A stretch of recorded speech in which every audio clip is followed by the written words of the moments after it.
Hey, salut les sunshine, j'espère que vous allez bien. Aujourd'hui, je vous retrouve dans une toute nouvelle vidéo spéciale petit déjeuner. Pour ceux qui me suivent, vous savez que j'adore soit me faire un pancake le matin, soit un chia porridge overnight. Ouais, super accent. Donc en fait, c'est un porridge qu'on prépare la veille, ça se prépare en 3 minutes, vous dégustez ça le matin, c'est déjà tout prêt. Il y a juste à ajouter 2-3 petits toppings et c'est juste parfait. Donc pour ceux qui ne me connaissent pas, moi c'est Manon, je suis coach sportif à Antibes. Je fais du coaching personnalisé et des groupes à domicile et en plein air. Si vous voulez plus d'informations, n'hésitez pas à me contacter ou à regarder mon site fitazur.fr. Donc parlons de ce petit porridge délicieux. Il est tout simple à faire, je vais vous parler des ingrédients que vous avez besoin à la base. Un super chori bol et une belle cuillère. Pour commencer, c'est important. L'indispensable des petits déjeuners, la banane. Donc, on se prend une banane, on va la couper en deux, tout simplement, si c'est une grosse. La première partie pour écraser au fond du chia porridge et la seconde partie pour le topping du lendemain matin. Un yaourt au soja nature, important. De l'arôme de vanille, ça peut être de la vraie vanille, hein, pas de souci, ou un autre arôme. Un peu de cannelle, bio, c'est mieux. Du lait végétal, donc personnellement je prends du lait d'amande, après vous avez tout plein de sortes, hein, comme je l'ai déjà dit plusieurs fois, soja, riz, avoine, plein de sortes. Et des graines de chia. Des graines de chia, donc une cuillère à soupe. J'oubliais, important pour l'énergie, les flocons d'avoine. Alors c'est tout simple, vous écrasez la banane, vous mettez les ingrédients, le lait végétal, mettez tout au frigo durant la nuit. Pendant la nuit, ça va gonfler grâce aux graines de chia. Donc c'est juste parfait, ça va vous créer une consistance, je vous laisse la découvrir vous-même. Ça change du porridge qu'on connaît chaud, hein, ça n'a vraiment rien à voir au niveau de la texture. Donc le matin c'est prêt, il y a juste à ajouter les toppings. Qu'est-ce qu'on met en topping? Ce que je vais vous proposer déjà c'est de mettre la deuxième portion de banane en rondelles. Ensuite, en ce moment il y a les fruits rouges, donc petites framboises, super antioxydants. Donc quelques framboises. Également une petite portion d'amandes, donc juste quelques-unes. On n'en abuse pas, mais on en prend quelques-unes quand même pour les bons gras. Et bien sûr la purée d'oléagineux, une base, ça peut être cacahuètes, noisettes, noix de cajou, ce que vous voulez. Hop, ici la purée d'amande de chez Coro que j'adore. Ok, let's do it.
Alors, voilà la recette. Donc là, j'ai fait minute, hein. J'ai mis les toppings tout de suite, mais normalement, je mets les toppings le lendemain matin.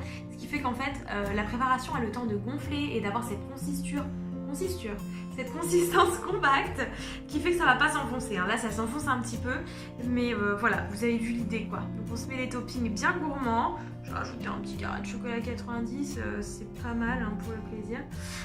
Voilà, donc après vous laissez aller au gré de vos envies et le matin c'est ready. Donc vous ajoutez les toppings le matin, vous attendez que ça gonfle bien dans la nuit. Et voilà. Voilà les sunshine, j'espère que vous allez vous régaler avec cette petite recette rapide, saine, gourmande, bonne pour la ligne, pour le bien-être et pour l'énergie. What else? N'hésitez pas à me partager si vous la faites, ça me fait toujours plaisir. Et surtout si vous faites des belles petites décos, ça fera plaisir de le voir aussi. Rappelez-vous que c'est important pour le visuel et le plaisir de se faire des belles assiettes et des bonnes préparations rapides, saines, efficaces. Si vous avez des questions pour le coaching, n'hésitez pas à me contacter, fitazur.fr, il y a toutes les infos. Et voilà, je vous laisse. N'hésitez pas à me suivre sur les réseaux sociaux, je suis très active sur Instagram, je partage beaucoup au quotidien quotidien sur le coaching, des recettes, du bien-être, des good vibes, le top.